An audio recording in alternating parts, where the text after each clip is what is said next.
সংযুক্ত আরব আমিরাতে সাধারণ শ্রমিক থেকে শুরু করে ভ্রমণ ভিসা এমনকি অভ্যন্তরীণ ভিসা পরিবর্তনেরও সুযোগ পর্যন্ত রয়েছে। তবে এই ভিসা জটিলতায় রাজনৈতিক কোনো সম্পৃক্ততা নেই বলে জানিয়েছেন বাংলাদেশে নিযুক্ত আমিরাতের রাষ্ট্রদূত আব্দুল্লাহ আলী আল হামদি। এছাড়া তিনি বাংলাদেশি নাগরিকদের জন্য ভিসা সংক্রান্ত সমস্যা দ্রুত সুরাহার আশ্বাস দিয়েছেন। জানুয়ারি অথবা ফেব্রুয়ারিতে ভিসা চালুর সম্ভাবনার কথাও জানান তিনি।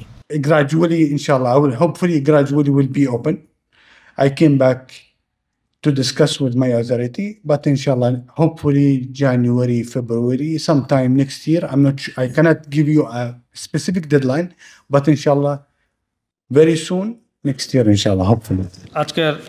23 ডিসেম্বর রাতে দুবাইয়ের 5 তারকা হোটেলে সাংবাদিক ও রাষ্ট্রদূত মুশফিক ফজল আনসারীকে বাংলাদেশ কমিউনিটির পক্ষ থেকে দেওয়া এক সংবর্ধনা অনুষ্ঠানে বাংলাদেশে নিযুক্ত আরব আমিরাতের রাষ্ট্রদূত ভিসা চালু নিয়ে খোলামেলা কথা বলেন। বাংলাদেশকে তিনি বলেছেন তার সেকেন্ড হোম, তিনি সরকারি কর্মকর্তা, এখানে কাজ করেন, কিন্তু তার যে ব্যক্তিগত চেষ্টা সেটি প্রমাণ করে যে তিনি আজকে এসে আপনাদের সামনে বললেন যে অচিরেই, তিনি তো একটি ডেডলাইনের কথা বোধহয় বললেন, আমি যদি ভুল না করে থাকি জানুয়ারি অথবা ফেব্রুয়ারির দিকেই বোধহয় তারা এই ভিসাটি চালু করবেন।